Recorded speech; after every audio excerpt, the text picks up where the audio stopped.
Good morning, everybody. Welcome to today's 1 million by 1 million strategy roundtable for entrepreneurs.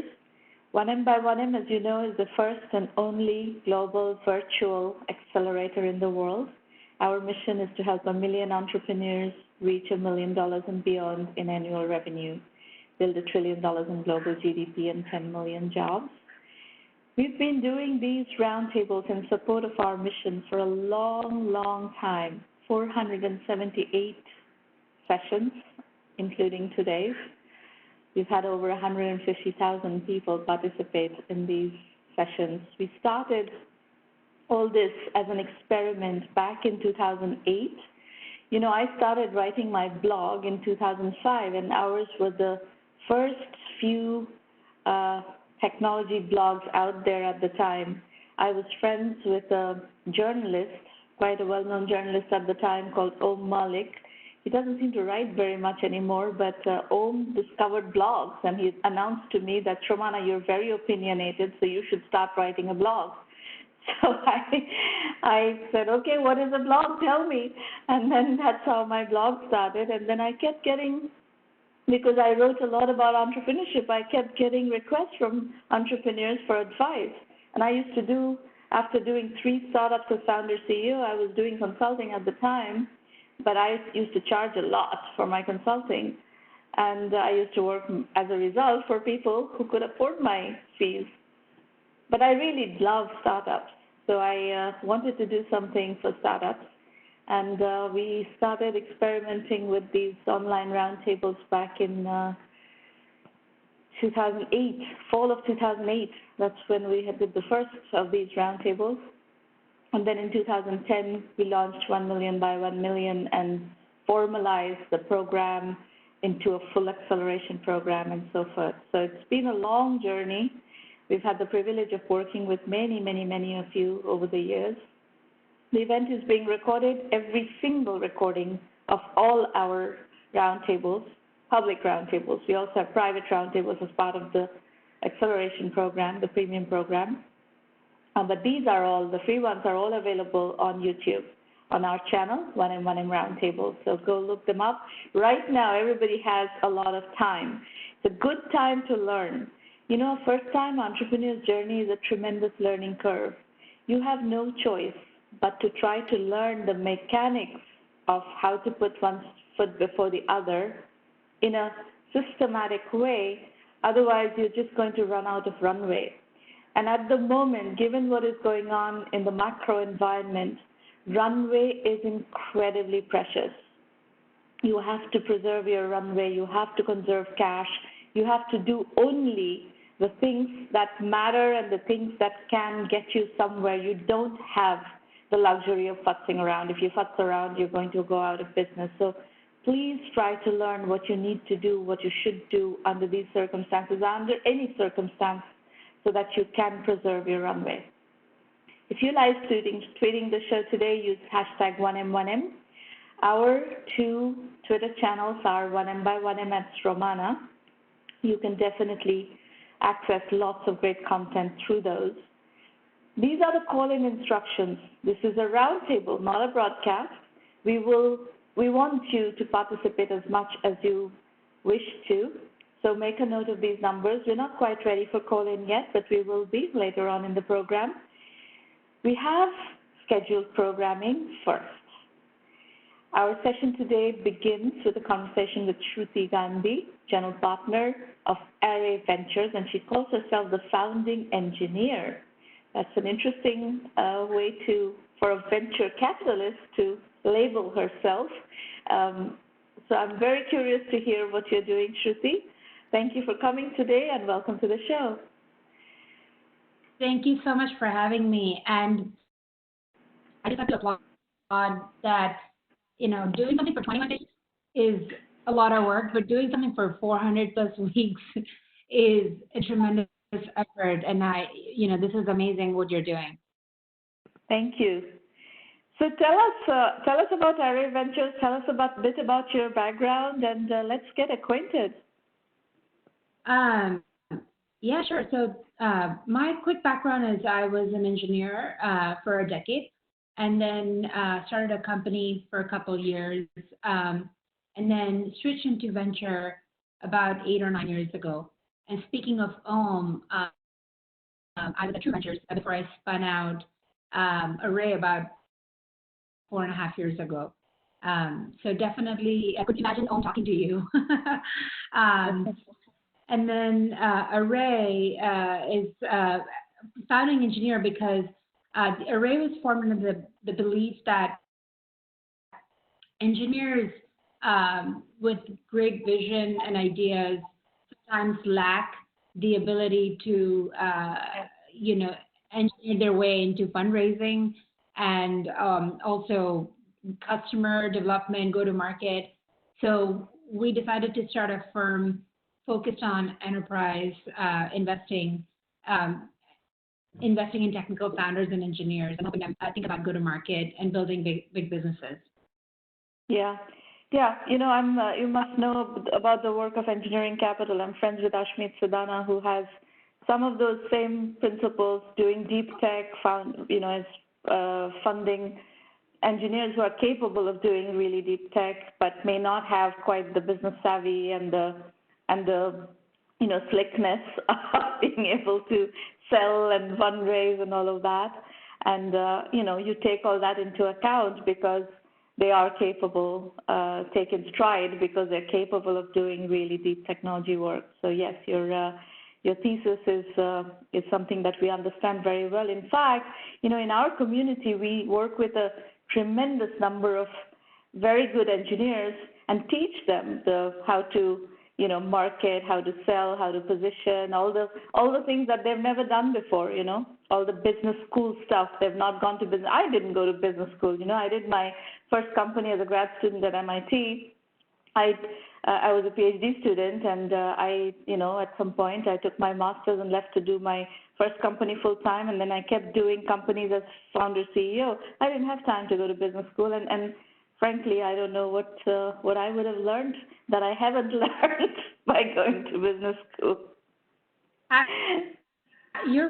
That's actually me. I was a founder who was technical, and a little nudge from someone who understood business and go to market better, like as you're talking about yourself teaching others, goes a long way for someone like me in my shoes in those days. So definitely exactly the reason why I started Array.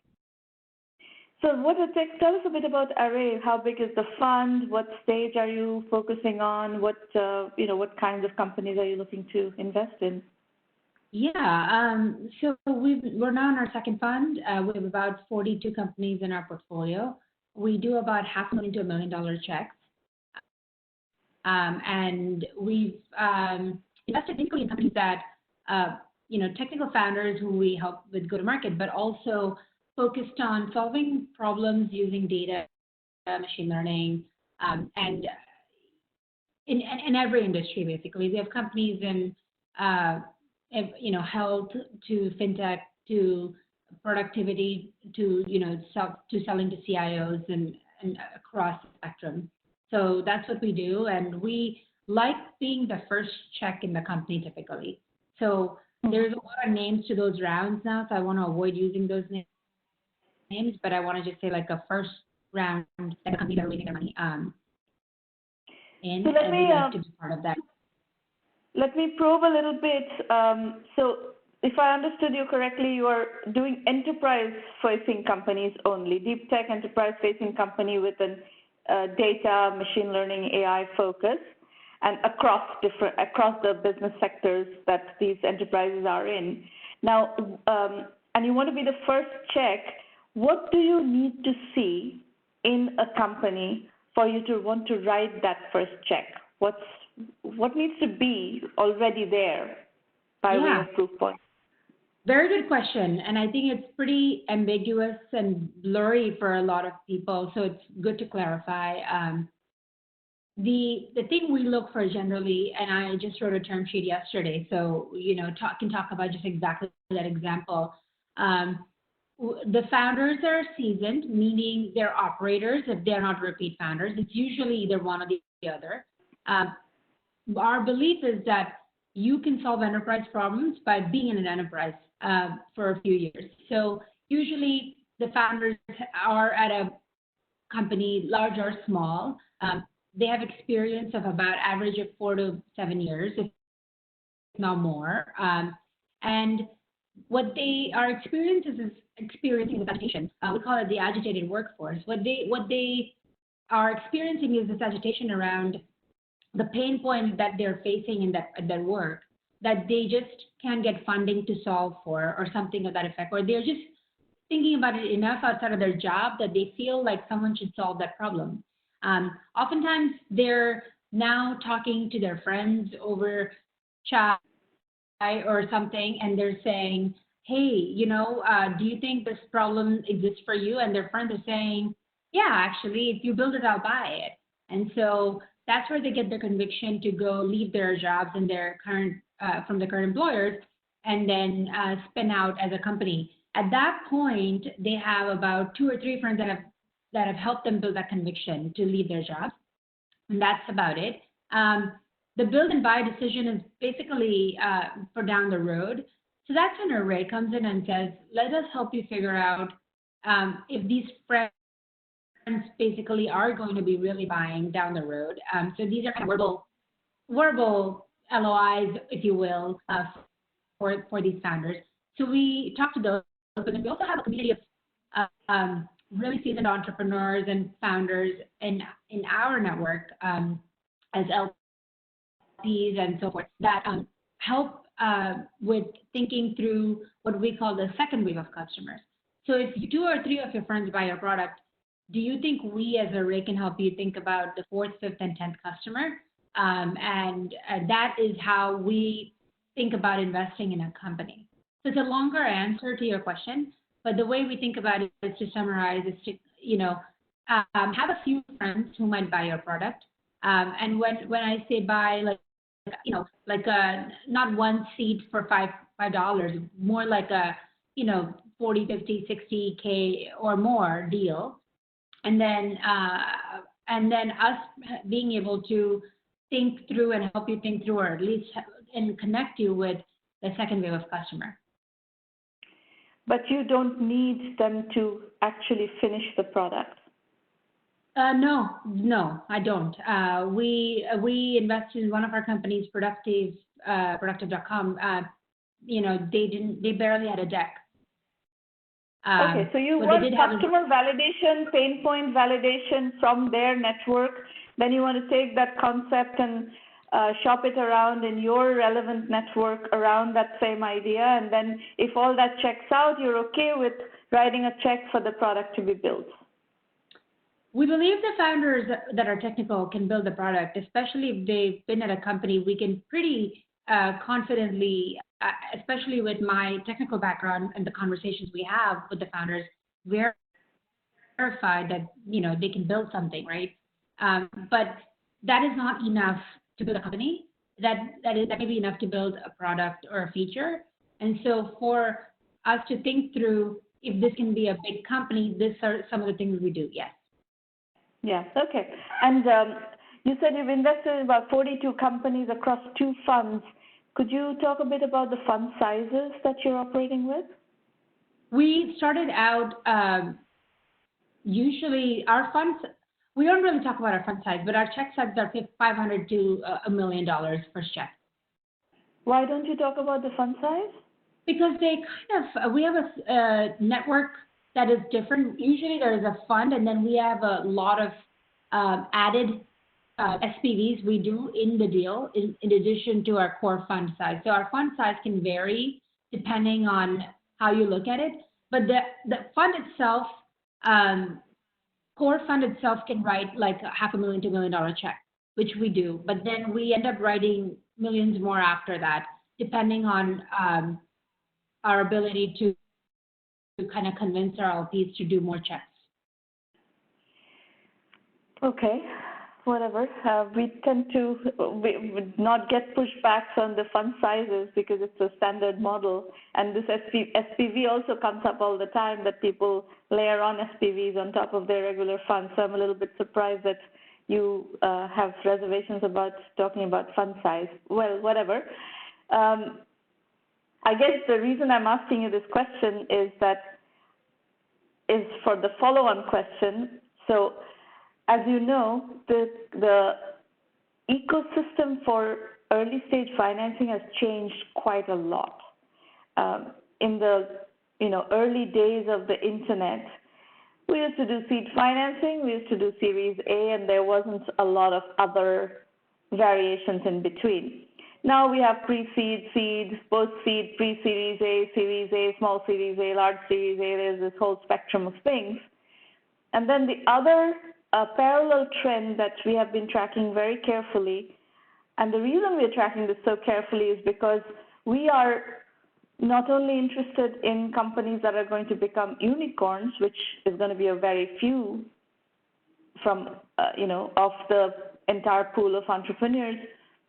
There are a lot of companies that are going to be bootstrap success stories. There's going to be companies that are going to bootstrap to exit. And there's a class of investors, micro VCs, small funds, who have come to the conclusion that they can make money in the bootstrap to exit, capital efficient startup to early exit mode as well. And that is a new trend. For a long time, VCs all wanted to chase what has come to be known as unicorns. In the past, we used to see VCs look for billion-dollar TAM and very fast growth rate, going from 0 to 100 million in 5 to 7 years. Those were the characteristics. Those are still the characteristics of the ones that are going to look for the unicorn companies. But there is another class of VCs who are looking at the opportunity to make money with a shorter time span and quicker exit and small amounts of capital. So that's why I ask everybody, what is your fund size and what is your philosophy? What are you looking for? What is the fund thesis? So if you want to take this question without disclosing fund size, that's fine too. Well, I think it's a philosophy question per se. That's an excellent question, actually. And so you might just find me talking both ways. And so, let's take this a little further. What I mean by that is, in our research, and let me counter both. So we do ask our founders, like, how do you get to that 100 million in revenue, right? Like, that is an important question for us to ask. Why is that? Because when we're helping our founders think about, the next round of funding from the typical Tendo firms, it is not possible to get that kind of funding until your company looks like that package product that can get to 100 million in revenue fast in the amount of time you talk about, right? So that's one way to look at it. The flip of that is, though, for us, we have had few exits. We've had Simility get acquired by PayPal. We've had recently Passage AI get acquired by ServiceNow. And those were in the range, without disclosing, because, again, the founders don't want us to talk about this in numbers, but in the range of,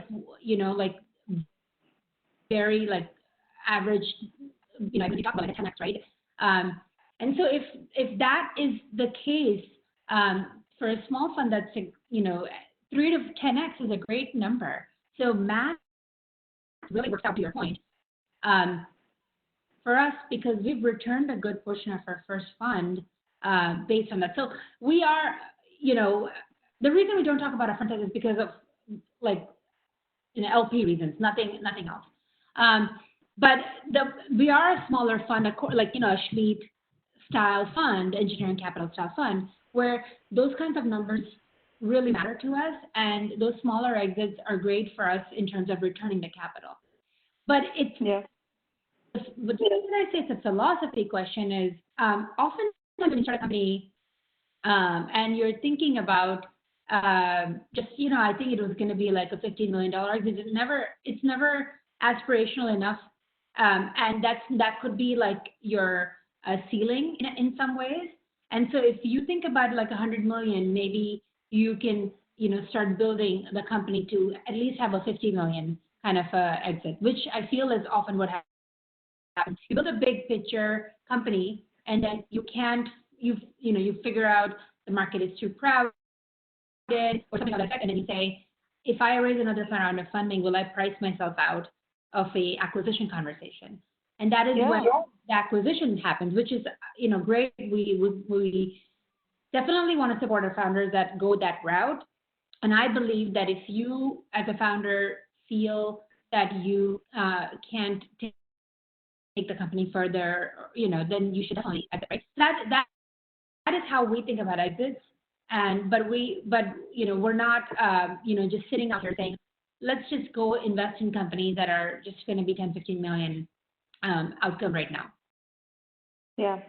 And right. So it is a philosophy question. If you are essentially, like Ashmeet, for instance, is a good example. He is not looking for the smaller exits. He is looking to work as a feeder into the Sequoias and the larger funds, the traditional venture capital funds, and he's doing traditional venture capital, but he's doing it at the early stages. I think that's what you're doing as well.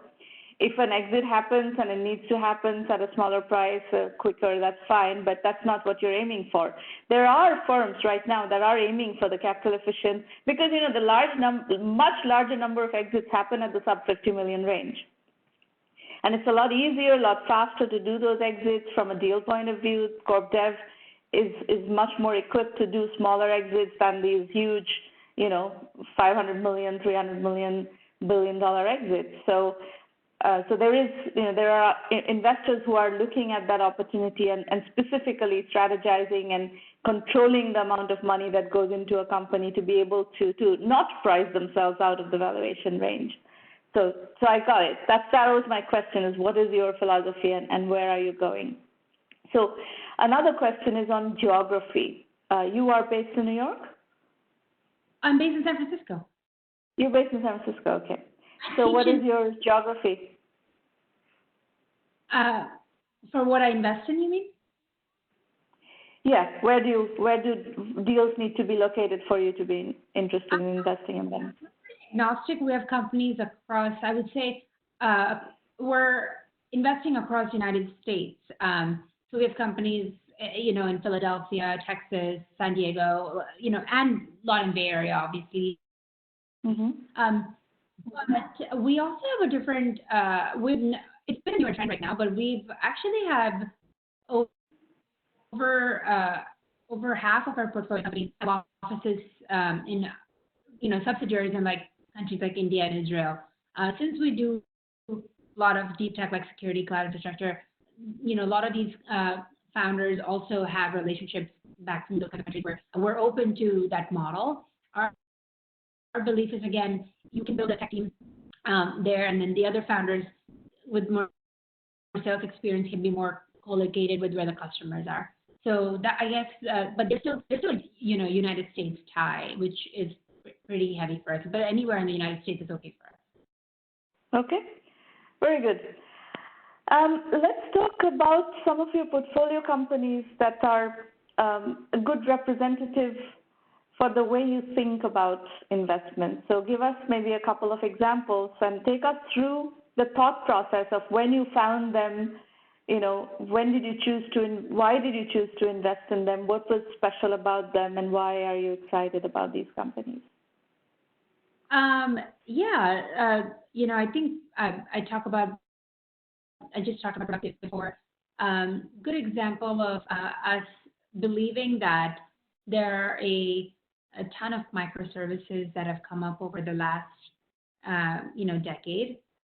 And there is a lot of CIO spend happening the company spend actually happening in these microservices. When I say microservices, it could be things like Salesforce to Marketo to HubSpot, just Trello, people just, employ to find things on their credit card, or, different business units buying different, seats for their own or on these services. But what happens at the end is the CIO sees a lot of spend, and unused seats for the spend, and that's what Productive helps you, think about how to manage that SaaS spend in your organization. So that's a good example of representative kind of company that we have invested in. Another one is a company called ERDB, Data Time Series database company. we believe that, databases today need to evolve to handle the kind of data that is high cardinality, high fidelity data that is coming in today through IoT products or fintech services. So this company, the founder, Todd Person, was a founder of another company, the database company in the category called Influx Database. And so we offered first check into his new company, solving problems in this category, but with a different go-to-market. I can keep going. I've had 42 companies. Where would you like me to stop? Whatever, just to get a flavor for what you like to invest in. So any of the workflow microservices that hinge on data are attractive to you, is what you're saying, I think, and then we have any of the horizontal services as well that are hinging on data. So whether it's security hinging on data or DevOps hinging on data, all of those are fine for you. Exactly. Got it. Okay. Well, I think we're going to switch to the entrepreneur pitch section. I hear that you want to stay as long as your baby doesn't wake up. So great. Yeah. So folks, let me set some expectations before we dive into the entrepreneur pitch section. This is a safe working session. There is no other agenda but to help discuss, brainstorm about your problems, your challenges, and figure out a acceleration path forward. And I'll give you candid feedback. Shruti is going to give you whatever feedback she feels is appropriate. We are not here to pat your back and tell you you're doing a great job. That's not the culture of this program. We are interested in figuring out really what you need to hear, what would be the constructive input that is going to help you move forward. So if you disagree with my feedback, that's fine too. It's your venture. Ultimately, you will make the decision of what to do with the company. Remember, not all businesses can raise money, not all businesses should raise money, and raising money doesn't guarantee success. If you have a business that doesn't have quite the TAM of like $1 billion, multi-billion-dollar, potential, and you want to raise heavy-duty venture capital, that is not the right strategy. You have to cut the cloth that fits your size. So all these are strategic nuances that are, as I said, it's a very steep learning curve. You have to learn how to figure all these things out very quickly in your entrepreneur's journey. The vast majority of the entrepreneurs in our program are first-time entrepreneurs. There are some serial entrepreneurs, but it's largely helping you navigate this journey. So let's go. We're going to start today actually with Palacio. Rahul Ranjan is the entrepreneur. Is Rahul on the call? Oh, he's not here yet? Okay. Sorry. Nishanth Singh is going to go first from Troy, Michigan. Nishanth, please unmute your line and tell us what you're working on. Hello, Srimana and Shruti. Thank you. It was a great session so far. Good. What are you working on? Yeah, so we are working on a product called Edfone, as you see in the slide. So I'll just give a brief background of myself. I'm a doctor. I finished my med school and launched two companies, both of them in medical education. And one was recently acquired by MNC called Elsevier in Amsterdam. I'm not sure whether you have come across the company. So this is the third venture called Edfone. So the premise on which we have started working on Edfone is, we have come across three types of courses, so as to speak. So one would be free courses, the other paid, and recently we have courses that work based on ISAs or income share agreements, right? So, but still we haven't come across any course which actually pays the student when they are learning.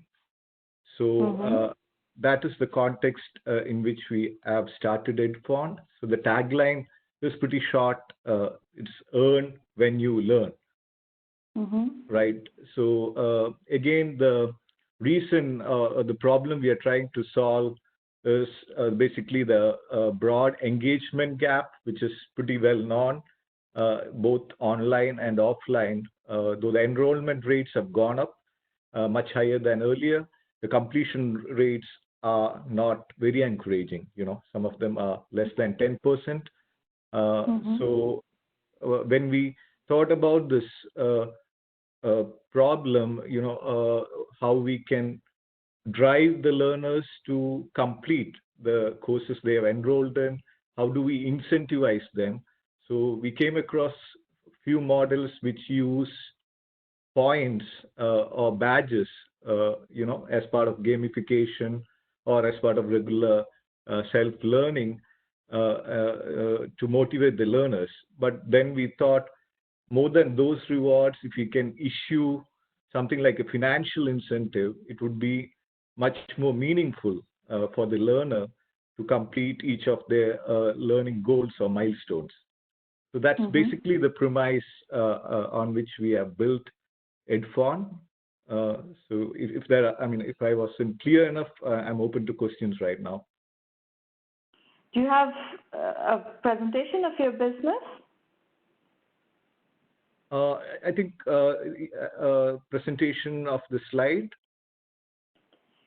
I don't know what you have in the slides. I haven't looked at what you have in the slides. So. Yeah, so I think that, this is exactly what we have. I've run through the first 4 slides, I would say. I see. So you have to tell me how you want to do this pitch. Where do you want me to go? Sure. So I think we'll go from the previous slide, please. Product 1. Yeah, there we are. Basically, we have 2 products here. One is a platform, which is a web platform, which allows educators, be it teachers who are running courses online or institutional educators, to convert the regular courses into EWYL, or earn when you learn type of courses. Basically, the process is very simple. They don't have to create content.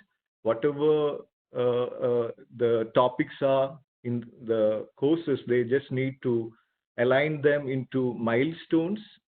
And this can be achieved through our web platform, right? So it saves them a lot of effort because they don't have to create content. What I mean to say is, so if there is a new teacher who has not created any content, what he can also do is he just needs to create the skeleton of milestones and ask the students to use whatever source for learning, whether what he's teaching in class or what the student is finding online.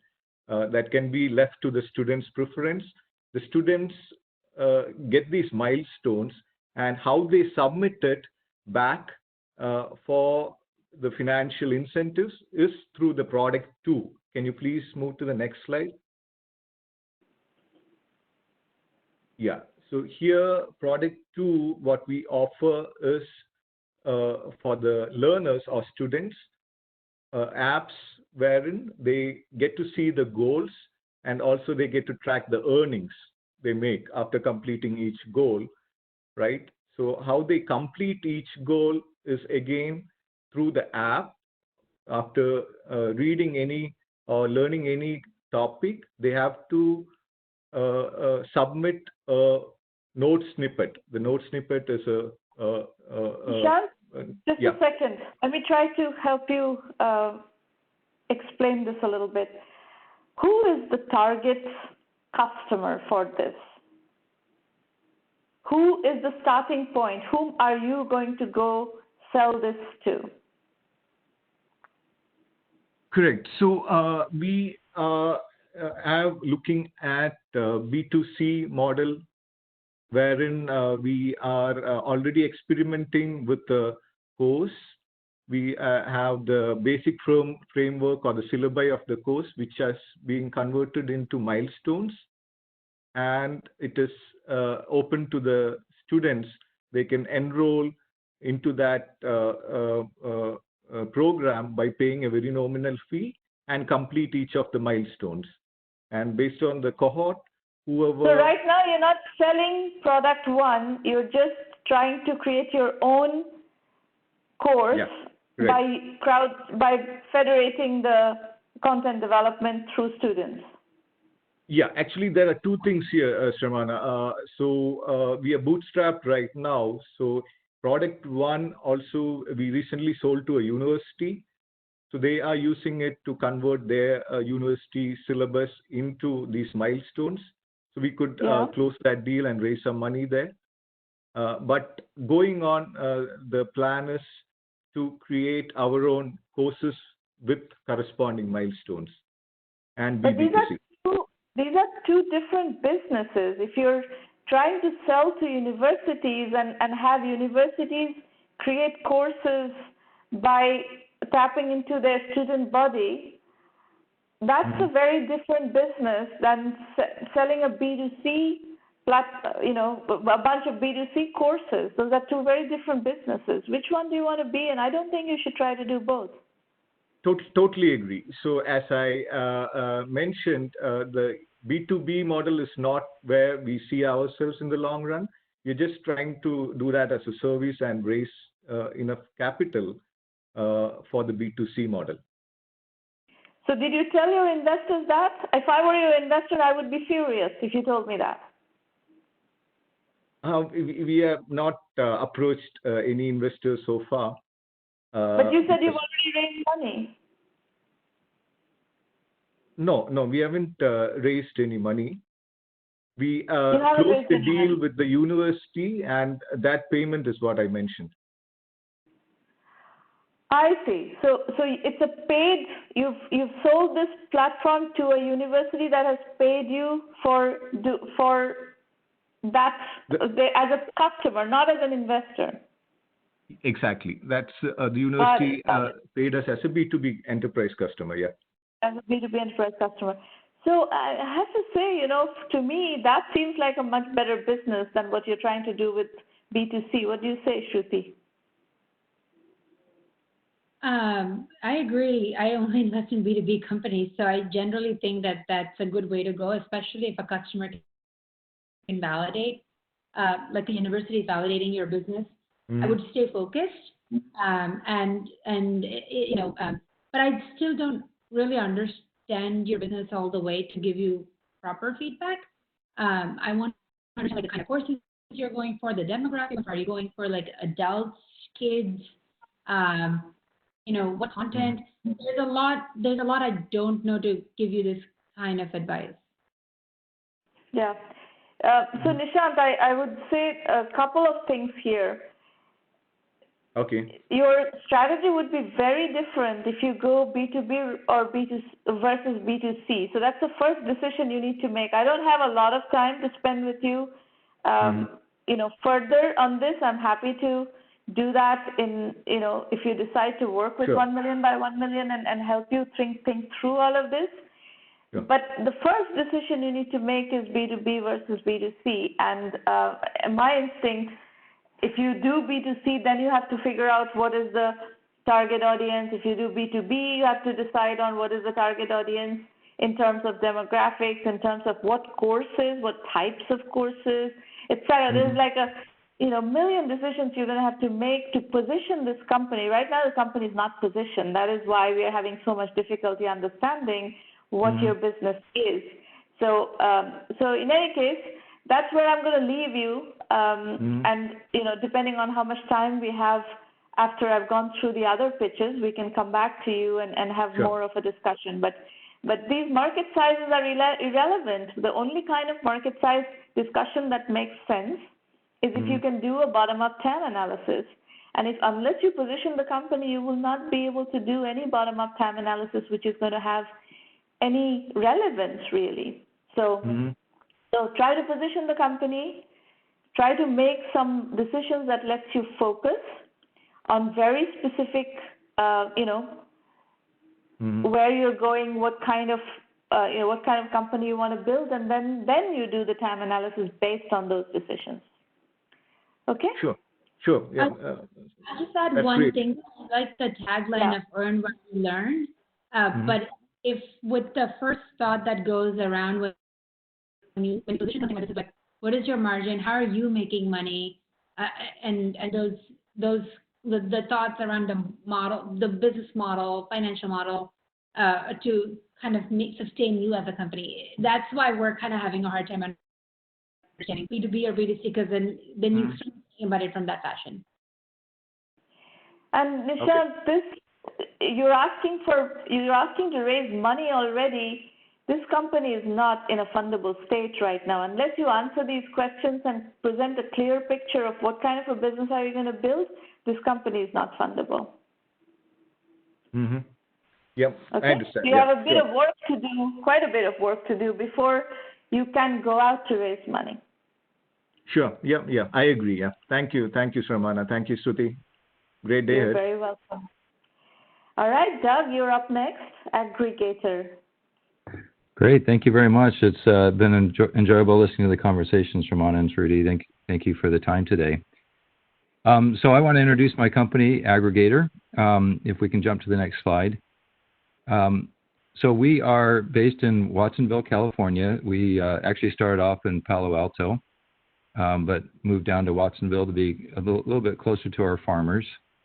And what we are doing is we specialize in aggregating small to medium-sized farmers to take them to market.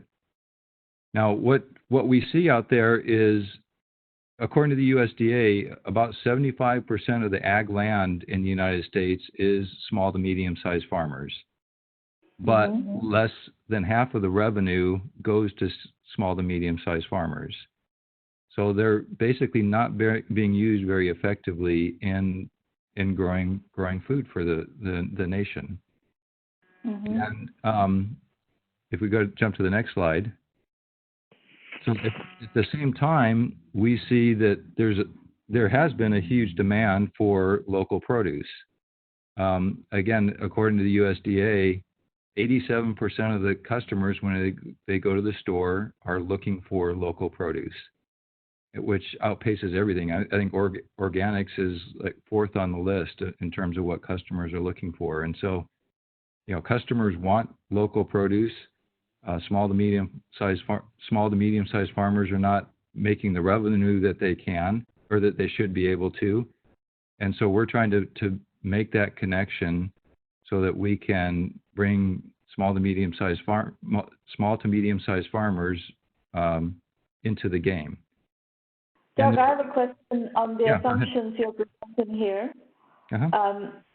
So I'm just thinking through, you would be familiar with all these names since you lived in Palo Alto. I live in Menlo Park, so the grocery stores where we shop for produce at are Trader Joe's, Draeger's, Whole Foods, and Sigona's. So I don't see any information in any of those stores about whether the product is local or not. I see information about organics, but I don't see any information about whether those products are local or not. So if you are talking about the California Avenue Farmers Market or the Menlo Park Downtown Farmers Market, there you have local farmers. But outside of the farmers market, in the grocery stores, there is no information. So how do I know? And why do you assume that there is that kind of demand for local produce? Well, okay, so our assumption is that there is the demand, but it's not being fulfilled. It's not being met. I mean, if you go into stores like Nob Hill, you'll see signage for local farms, but you get very little feedback as to what is really local that you're seeing on the shelves versus what is not. But how do you know there is demand without knowing? I mean, my question is, where is this assumption that there is that level of demand? You're talking about 87% of consumers shop for local produce. That's a humongous number, and it's a very big assumption, which I am not convinced that it's the correct assumption. Well, all I can say is I'm going by what surveys say. I'm also going by, with Whole Foods, as they were acquired by Amazon, they have seen a huge drop in their produce sales, and a lot of that they attribute to that they have dropped their local farmer programs at all their stores. And so they have been working on trying to rebuild their local farm program to build back up their produce sales at their stores. So what is your business? Is it B2B or B2C? Are you going to try to help build local programs for these grocery stores? Yes, we're B2B.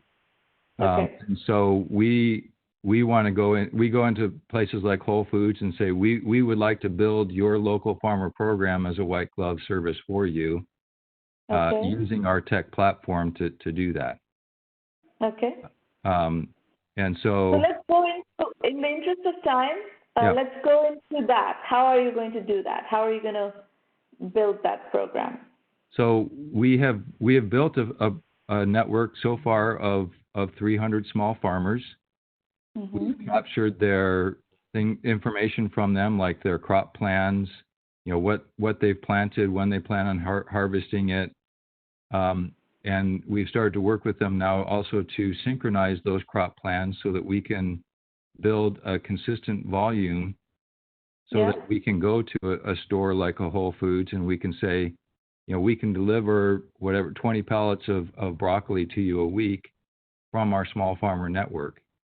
And we'll pull it from different regions at different times of the year so that we can also address seasonality of availability so that they can consistently have that available from small farmers.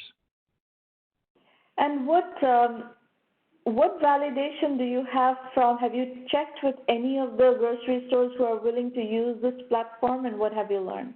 We have. So last year we did about $6 million in GMV through our platform. Okay. And so we believe we validated that there's demand out there.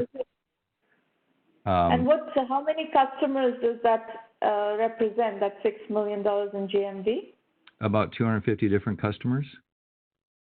And about 250 different farmers or 250 different grocery stores? Both. It's roughly, it's about 250 different customers and about 300 different farmers that we're working with right now. What is your business model? So we take a platform fee. So for all the produce that comes through our platform of 10%, plus we provide other services to the farmers, including transportation, cooling. Eventually, we want to get into things like microfinancing and other things like that. Right now, our gross margin is about 24%. So what is the current business? Where are you making your money from right now? Well, if you asked me that 2 weeks ago, I'd give you a different answer than today. So it's changing quite dramatically. So we have 5 different segments that we sell into. One is retail, both brick and mortar as well as online or home delivery type retail. Second is food service. Third is restaurants. Fourth is processors, and the fifth is schools and institutions. So, like for processors, as an example, Taylor Foods is they do the salad mixes when you go into the grocery stores, and of course they grow the main products in the salads, the romaines and the icebergs, but you'll see that they add in things like beets and carrots and stuff like that to add color to the salads. And so we work with the Taylor Foods because they like to support the small farmers. So we build a network of small farmers to grow the beets that go into the salad mixes, as an example. So does the 6 million GMV represent 600,000 in revenue. Did I hear you say 10% of GMV is your business model? Yeah, we take 10% as a platform fee, and then we also provide other services. So net, we took on average last year 24%. And what is the revenue level? So it would be 24% of $6 million. 24% of $6 million. I see. And what segment of all these different segments you have on the slide right now, which one is producing the bulk of the revenue? It has been, so it's been restaurants and food processors have been our strongest. I'm sorry, retail and food processors have been our strongest two segments. Schools have been our third strongest segment. Okay. Obviously, with the changes, we're seeing a lot more demand. Basically, the home delivery food services, like Imperfect Foods or a Misfits Market, has been growing rapidly over the last few weeks, and like schools have dropped to zero. Okay, good. Shruti, do you have questions so far? Doug, I really liked your idea. I was just thinking of this is perfect timing for what you're doing. I think what I'm not clear on right now generally is the breakdown of your business, and what part of it is sourcing food versus helping with delivery, and why are you doing everything, and maybe that's your business and that's the way to go. But I'm just trying to understand that, and maybe there's some slides that you are able to share later on about the details of that business. But I do care about local. I do care about where the food comes from. I think that's a unique trend that is growing for sure. But I think unclear if that's the sustainable way you're going to grow your business, I think. So there's a lot of questions for me, but I love the category you're in, and would love to dig in more as to what you're trying to really solve for and think through that with you. Yeah, we'd love to. And, so, Doug, just follow up on that. I think the capital intensive part of this business, where you do delivery, you do cold storage and stuff, that makes me a little bit nervous because, investors like digital businesses, and to the extent that your business is digital in the sense that you are creating the marketplace in which local producers can sell, they would love it. The minute you introduce all these physical pieces, the business changes category from being a digital marketplace to something else. And that's where, if you want to build this as a bootstrap company, you can do whatever you want. But if you are interested in bringing investment in, you have to pay attention to these kind of issues. Yeah. So, at the end of the day, I mean, we see us as kind of like an Uber of farming, so that, we basically look at the number of acres of farm that we have available to our customers, and we're trying to facilitate bringing that to those customers efficiently through our marketplace. And at the end of the day, what we would like to see is that you could go into the store and scan the QR code on your broccoli and see all the data about who, the farm that it was grown on, the water test results to show that there's no E. coli in the water that was used to grow that broccoli, when it was harvested. And, with what we're seeing with health, food safety and everything like that, this is becoming even more important. And so let me try to answer your questions that you have on the slide here. You have working capital issues. Well, you have business, you have transactions, you have a substantial amount of transactions. So the fastest way you can access working capital would be through companies like On Deck Capital. Are you familiar with On Deck, Cabbage, those kinds of firms? I'm familiar with Cabbage. I'm not familiar with On Deck. So look up On Deck, look up Cabbage, look up Intuit's QuickBook Financing. If you are an Intuit customer, you could very easily plug into that, and they probably will offer you some working capital financing. So those are three sources. American Express has some of that working capital financing. So those are, those are debt kind of working capital financing. Yeah. Equity is going to take longer to raise.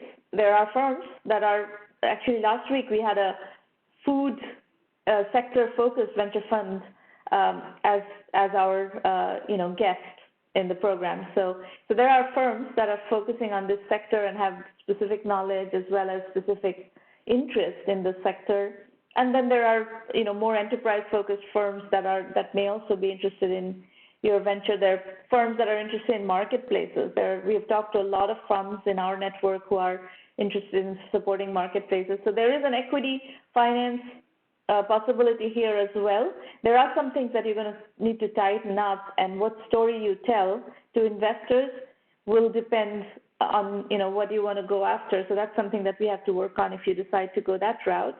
But in the short term, I would go check out the financings that are available quickly. These guys operate very quickly. Cabbage on deck, QuickBook financing, and that category of companies are processing loans very, very quickly. Yeah. Okay. The trend of home delivery, I think, is going to be a major trend, and it's going to be here to stay. So if you can, solidify your customer base to retailers that are doing home delivery, as well as prepared food vendors that are doing home delivery, those are definitely sustainable trends. It's the restaurants that are going to get really hit right now. The ones who are not doing home delivery, that is in a very tricky situation right now. So I would de-emphasize your sales cycle to sell to restaurants at the moment. And then I would also de-emphasize trying to do so many different things. Shruti told you that she was having difficulty grasping your business. That's one of the reasons why we don't like to see so many different offerings. And it's difficult to scale if you have too many different things that you're trying to do. It's very difficult to scale. It becomes capital intensive. If you try to do logistics and delivery and cold storage, that it's going to become capital intensive. So I would de-emphasize those. Shruti, do you want to chime in? I think that if you had been more clear on what parts of the businesses you do work on, maybe in addition to getting a loan, you can also think through what can you de-emphasize right now. The thing that came to mind was the Farmers Business Network, and they're more they're not exactly doing what you're doing, but they're more digital. And maybe there's a way, especially in this market, since there is a demand, if you can figure out a way to just focus on the pieces that are less capital intensive and still have your business grow. Is that even possible? Is there an opportunity here to make that happen? And I think that's where I would start thinking a little bit more about how to grow your business. Yeah. Okay. All right. Doug, I hope that you found all this useful. Thank you very much. Appreciate it. You're welcome. We're going to move to Rohan Singh from Mumbai, India. Bara Abram, I see your question. We will get to question in a moment, so just be a bit patient while we work through Rohan's pitch. Rohan, go ahead. Yeah, hello ma'am. Hello Soumya ma'am and Shruti ma'am. So basically, before I start forward, I just want to thank you both of all, because I believe the entrepreneurs are like seed and we need someone like you who can water us and nurture us. And that's what you all are doing for us, for our community. Can you cut your video and try to just do audio, because your call quality is dropping? See, hello. Much better. Much better. Is it? Okay, great. So I will just move forward to the product. Basically, Magtapp is world's first web browser with inbuilt document reader and visual dictionary feature. So it is a mobile application. It is a mobile application, and it is world's first web browser with inbuilt document reader and visual dictionary. There is no browser in the market which is providing inbuilt document reader and visual dictionary feature. So we are first in the market with this feature. Now, why we have started Magtapp? The problem which people in our India, people in our country are facing is 99% of content available online or in documents are available in English language. And since we are a developing country, majority of user faces problem while reading content when they're stuck with difficult English words. So, so let's say you are reading some content online in mobile phone or in PDF or in your browser, and you stuck with some difficult word. So in that case, what people in India do is they copy that word, go to a dictionary, and then they search there. So that's what they do right now, and this is the biggest problem which we are solving. So we are solving this with our one-tap visual meaning solution. So it works in this way. Let's say we have our web browser. Our application is a web browser at core. So let's say you read some content in our web browser and you don't understand the meaning of some word. So instead of copying that word and going to a dictionary, you can just tap on that word, touch that word, and you will get a visual meaning of that word you are seeing on the screen. So let's say Rohan? hesitant. Yeah, hello. Rohan, I Yeah. understand what you're doing. Yeah. My first question to you, straight before you even go further to Yeah. slide Yeah. 2, Yeah. Yeah. Yeah. Yeah. is Yeah. do you have to bring a new web browser to market, or can you do this as a plugin to an existing web No. browser that is popular in India or See. in a Yeah. geography that has a lot of this problem? Ma'am, actually, our application is already published on Google Play Store, and it has more than we have acquired more than 5 lakh users in just less than 100 days. And our this visual meaning feature can coexist with other web browsers also. It's not like our Okay. visual meaning is only available in our web browser. It can work in Google Chrome. It can work in UC browser. So we are coexisting with our existing player. So we are not Okay. creating What is the competition. We business are model? Got it. So you can yeah. augment existing browsers that solves the primary distribution Yeah, yeah. problem. Now, let's Yeah, go yeah, to what is right, your right, business right. model. So there is no point of competing with a already built player. So that's what our thing is. Absolutely not. I would Yeah. strongly So advise against yeah, that. yeah. So basically the Let's go thing to is, business model. yeah, How are the you going to business make money? yeah, the business model is our application is free for our app. We are not charging any amount from our user. So the only way we are going to make money from our users is by showing them ads, just like Google or YouTube. So that's the only thing which we are. That is our business model. And in our application, we have different segments. Like we have our these are our revenue streams.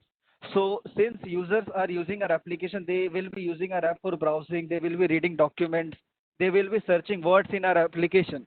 So when they search words, definitely people will search those words more in our app which they are interested in. Let's say you are interested in football, so you might read content about football in our browser, and that way you will tap on words related to football in our web browser. So that's the one way we are going to know the interest of our users, and based on those data we are going to show them ads. So the first thing we are going to use is interest based ads. The second thing is affiliate commission. We are also going to promote products, coupons in our web browser. So that is second way to make money. And third way to make money is we are also going to sell documents. Since we have inbuilt document reader feature, so in future we are going to expand. We are going to expand that feature into a document marketplace.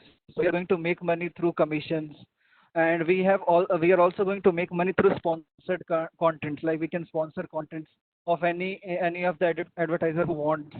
We also have search engine preference. So let's say if we grow means if we grow huge, which we will be growing in coming next 2 to 3 years, then companies like Google, Microsoft, or Yahoo will pay us to give preference for their search engine in our browser. So these are basically our So, revenue stream. Yeah. Rohan, it's Yeah. okay to have a big vision, obviously, Yeah. but how are you going to survive? Yeah. If So you hold yeah, on. Let's finish my yeah, question. Hold on. yeah, Any ad-supported business requires that you have millions of users before you generate meaningful revenue to sustain your operations using that revenue. And the problem is investors who are looking at businesses that have basically an ad-supported business model look for very large numbers of users before they're willing to invest. So you have a chicken and egg there. If you are looking to get to a fundable state, you're going to have to garner millions of users. So you have about 100,000 users right now. No, ma'am. We have around 7 lakh users, and we have acquired that in less than 100 days of the 700,000. launch. Yeah, So you have 700,000. 700,000. Yeah, right. You got it.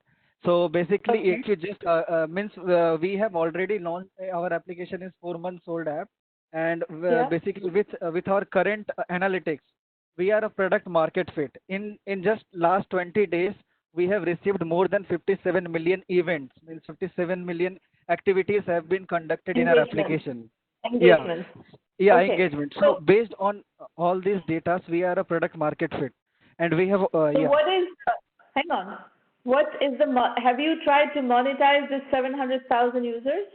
No, ma'am, not yet. We have raised a seed funding of $150,000, and Mm-hmm. that's what we are surviving on. So there is no need, and that's why we didn't monetize our application, because we want users to get addicted to our application, and then only we are going to monetize it.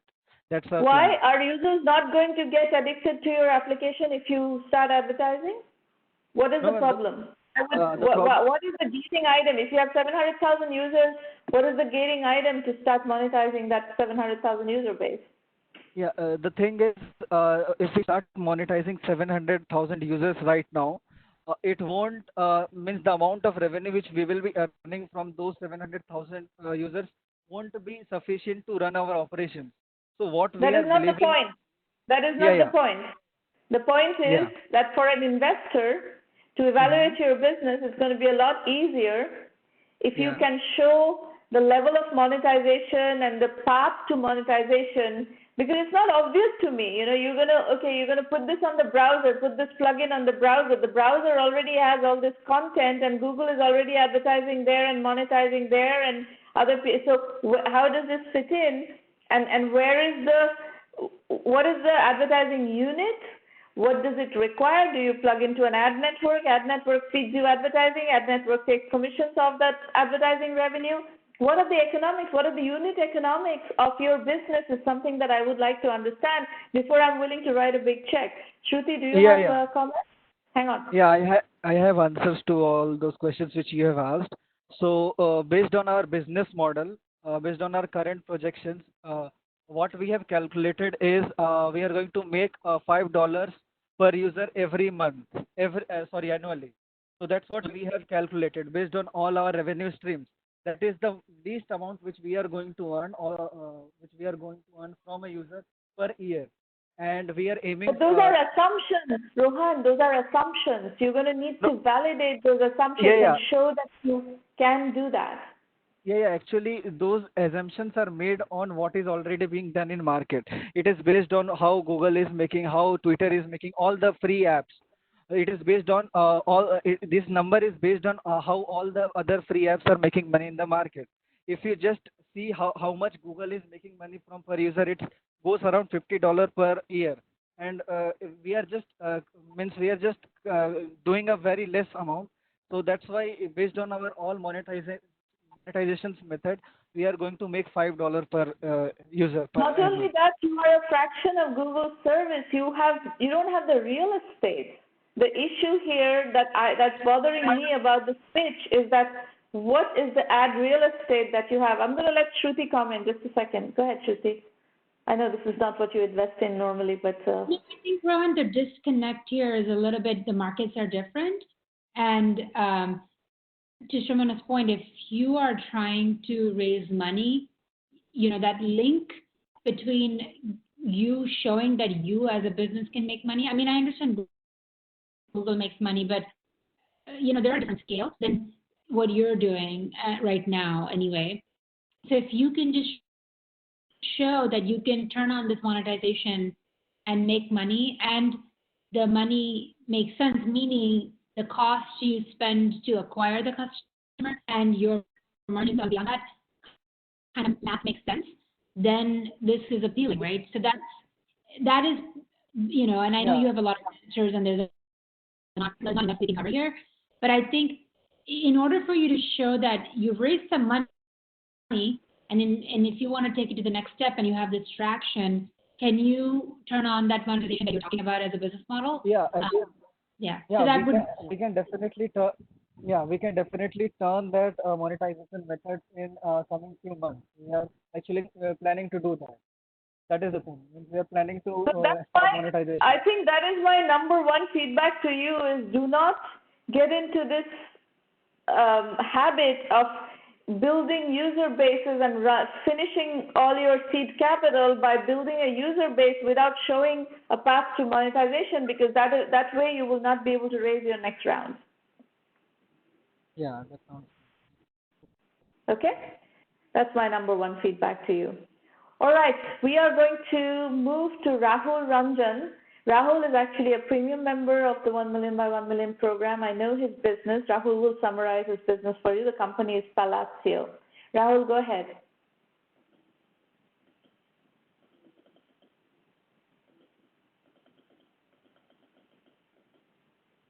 Rahul, your line is unmuted. Hello? Do you hear me, folks? I hear Yes. you. Yes, we hear you. Yeah. Okay. And Rahul, is something wrong with his line? Okay. Well, I'm going to go to, I'm going to explain to you because we've talked about a lot of different things. I'm going to quickly explain to you. If you want more input and more strategic feedback on how to navigate, I'm going to give you a bit more, information about how to use 1 million by 1 million to fulfill those objectives, and then we'll go to Q&A and maybe we'll make sure that Rahul plugs back in.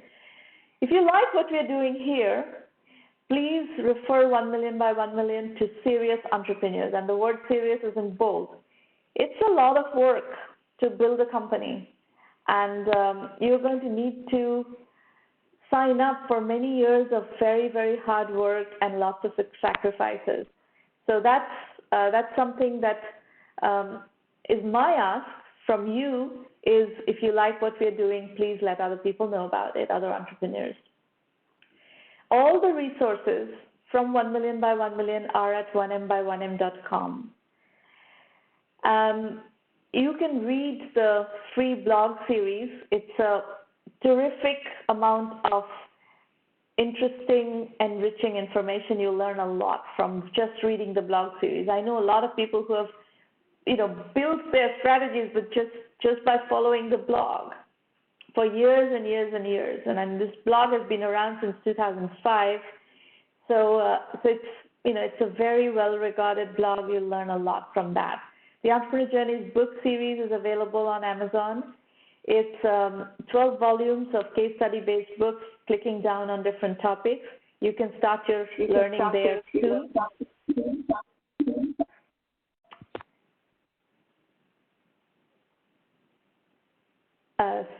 Do we have the echo cut off?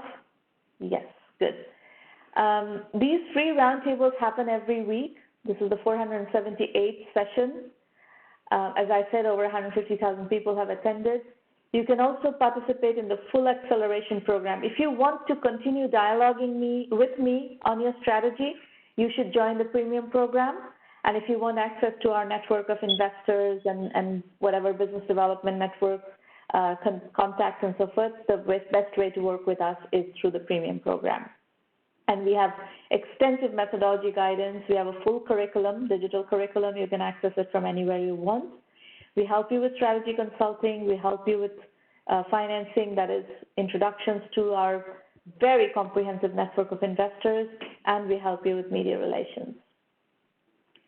Go to the website and go to the self-assessment. If you ask yourself the questions that are part of the self-assessment, it would be a good proxy for what an investor is going to ask you. Try to answer these questions. If you get stuck, do 1M by 1M Basic, which is our curriculum-only option, and try to plug your knowledge gaps and try to answer those questions with the aid of the curriculum. In any case, go dig around on the website. There's all kinds of descriptions of what to expect from the premium program, what to expect from basic. FAQs, video FAQs. There's a curriculum that is fully described on the website. We teach the curriculum with case studies, and there are over 1,000 case studies of successful entrepreneurs and lots of investors, and etc. The entrepreneur case studies include over 100 unicorns, 400 plus venture funded companies, another 400 plus bootstrap companies. So it's a very comprehensive body of work, and you learn a lot. You're basically getting a chance to stand on the shoulder of other people who've done it before and use their journeys as blueprints. Our philosophy is bootstrap first, raise money later, because that's the way the market operates. The market doesn't write a lot of checks that are on blank slates. You have to provide validation in a bootstrap mode before you're going to be able to raise money, and that's something you have to take into consideration as you develop your investment raising strategy. So that's it. We have free roundtables every week now, April, May, June. We're going to have free roundtables every week. And these are all online roundtables. So no matter what happens in the macro environment, no matter what kind of complexity we have to deal with, further complexity around coronavirus, we will continue being here. We will continue working with you.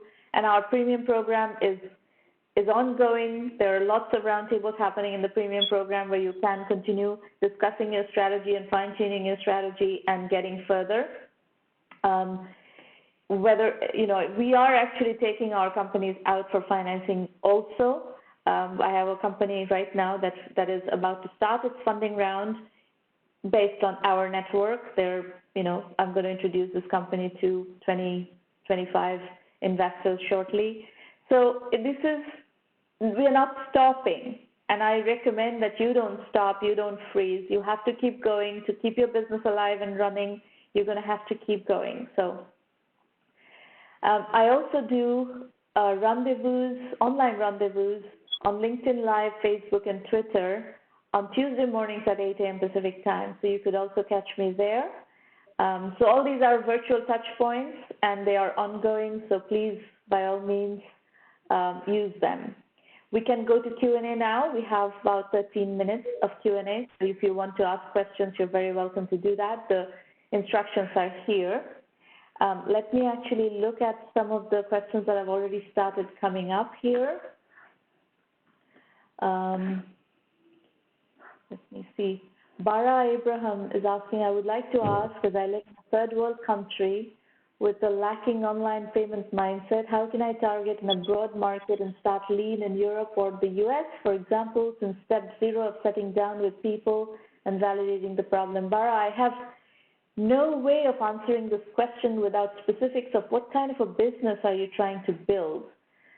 If you want to come to one of our roundtables and discuss what is the business that you're trying to build, I can answer the question in context. Without that, it's going to be very difficult for me to answer this question. I'm going to go to Rahul in a moment. I'm just trying to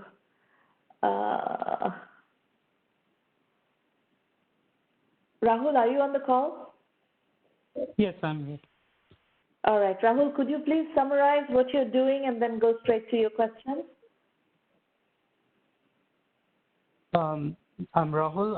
I'm founder of Palacio Incorporation, which is an art and tech company. And our first product, Canvia, is a digital art canvas that makes any digital version of art or photograph look like a real painting using our ArtSense technology. We are currently in the market selling in US and Canada. I have customers all over the world, including Europe, Australia, New Zealand.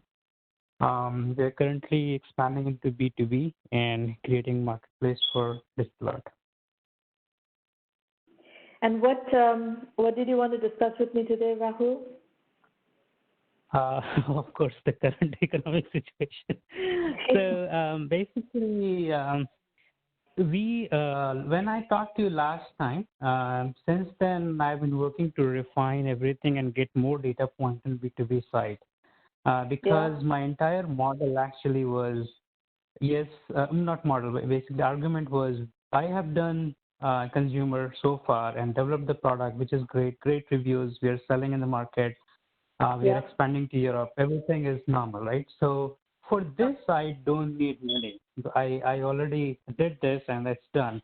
We'll have some features and technologies required, but that can be done on our own also, even if it's at slow pace, but it can be done, right? But the argument was we are going to B2B side and we are going to develop the platform for digital version, right? So digital version of art or photograph, someone can go and basically sell and buy, right, on this platform. But you need the device inherently just to see it in realistic form.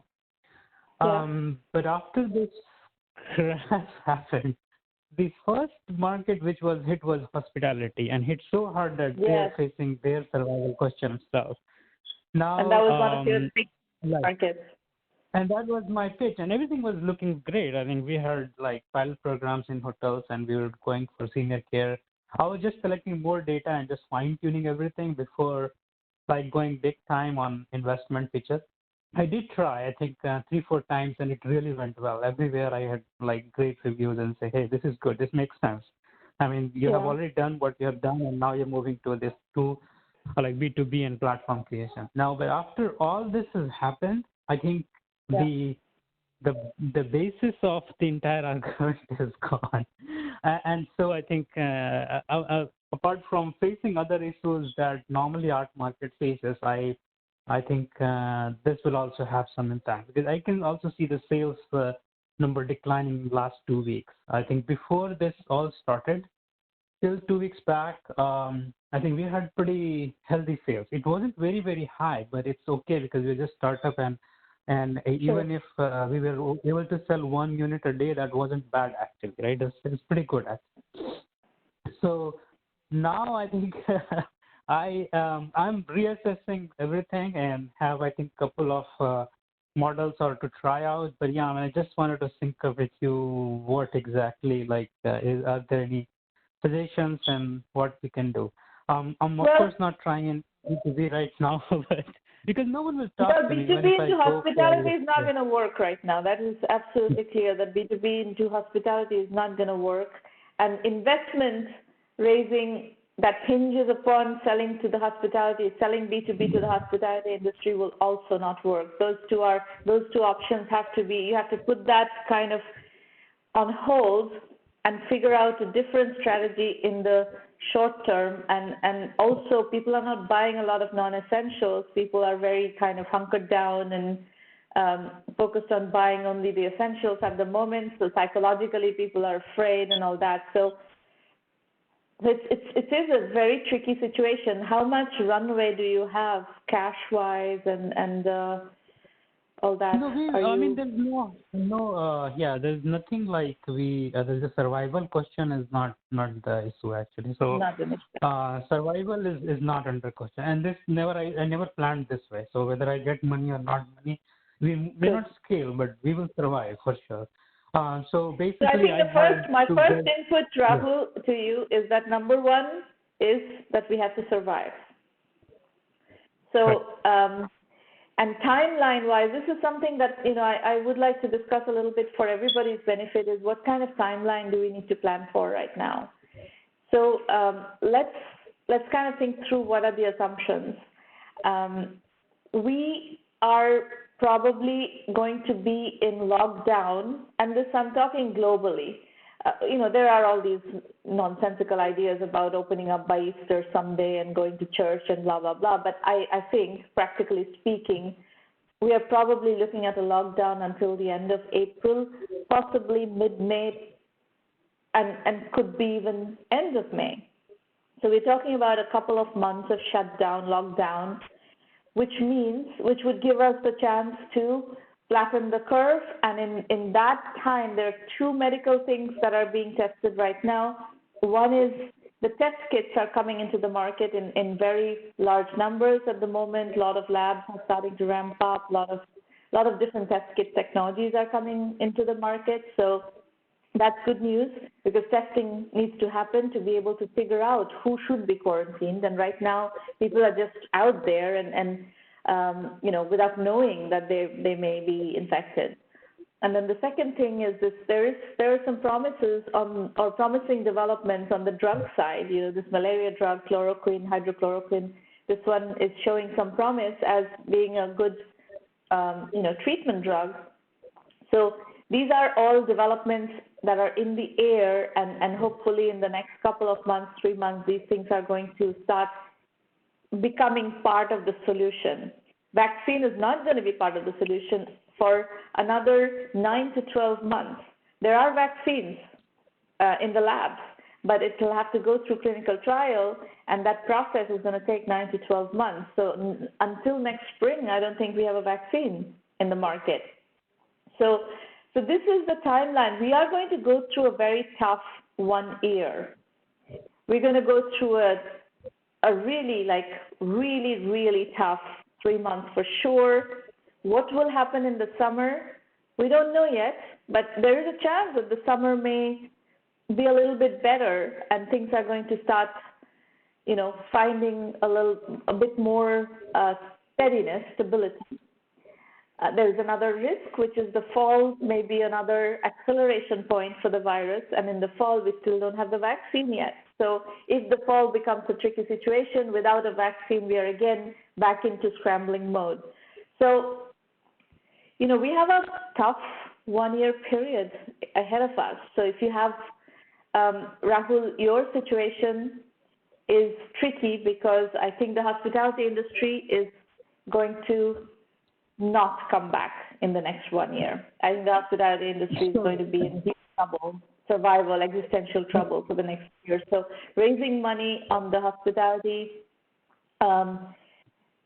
investment thesis is likely not to work in the next year. I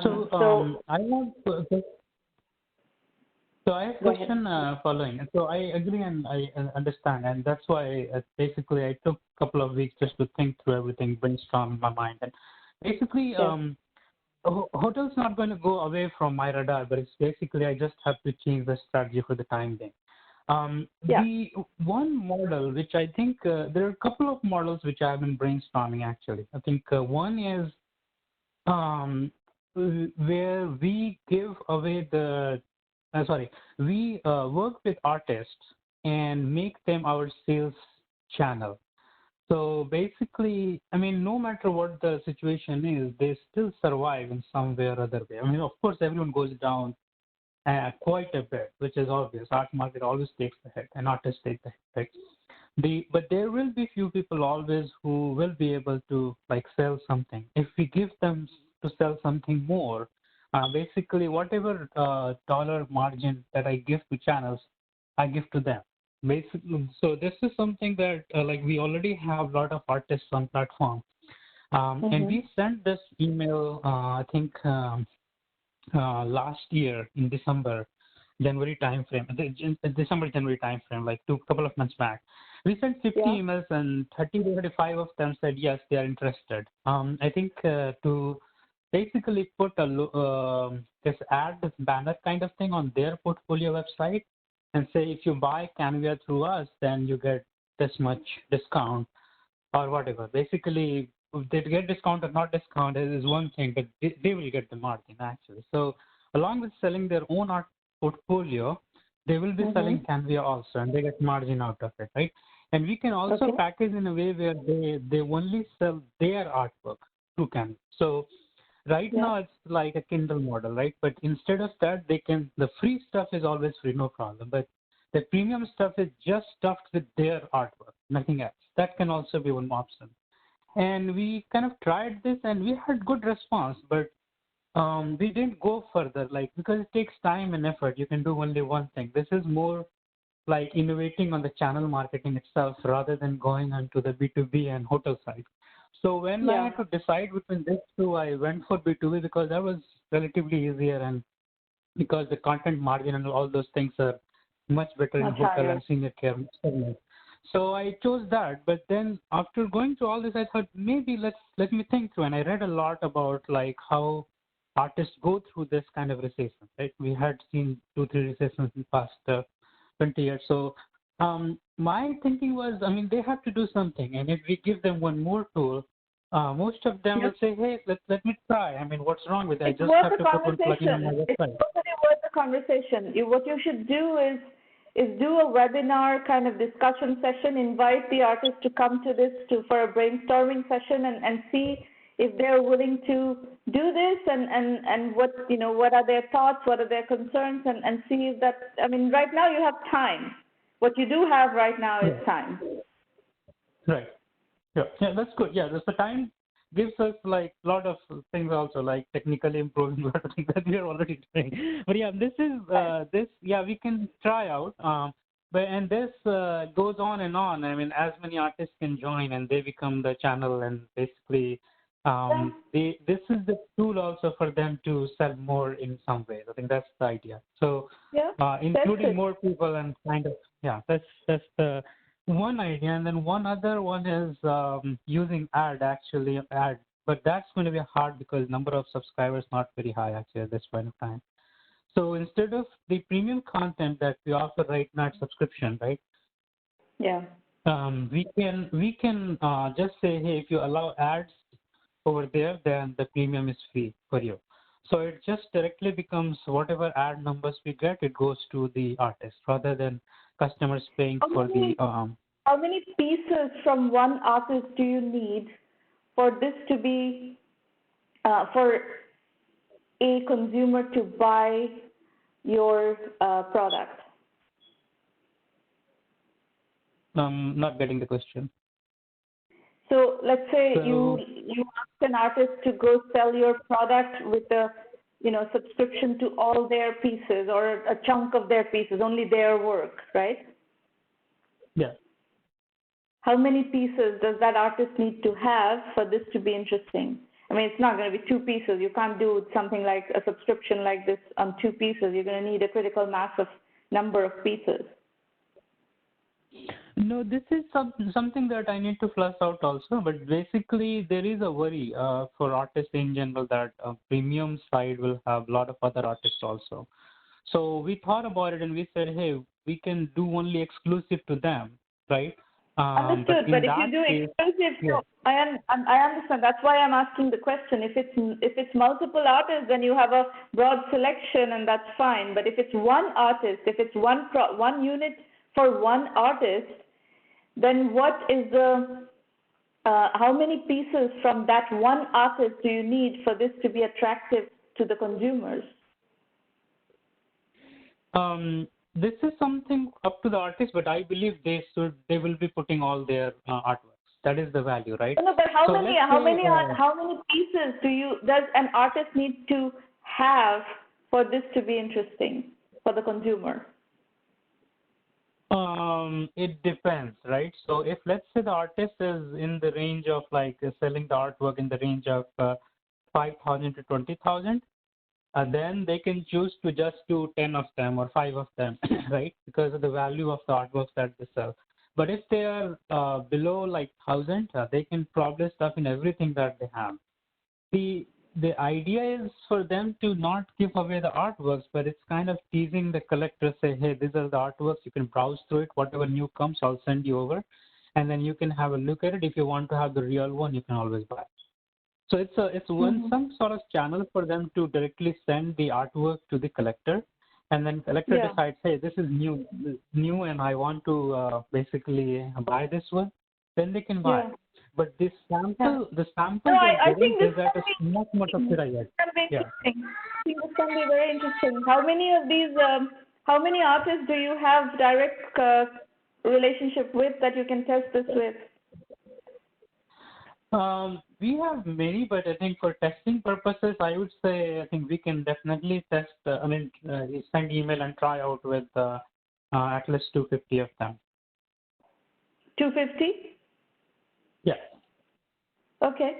Well, if you do a webinar, a discussion around this, I would be interested in joining because, I have now my color series has a lot of subscribers on LinkedIn.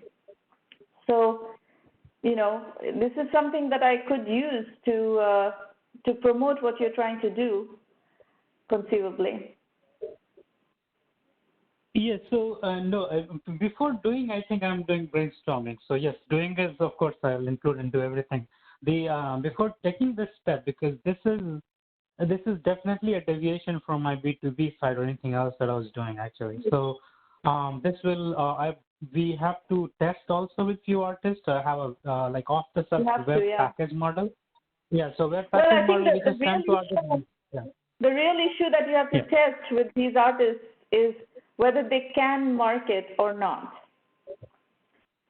You know, the first thing that came to my mind is if you know, I'm not going to put this on my 1 million by 1 million website, so I have to find an art-related place that I would market if I want to do this, and that would have to be colors. And so that's how I got to the question about colors, and that's the related question for you to ask your artists is, do you have traffic somewhere on your Facebook page or on your somewhere where you can market this?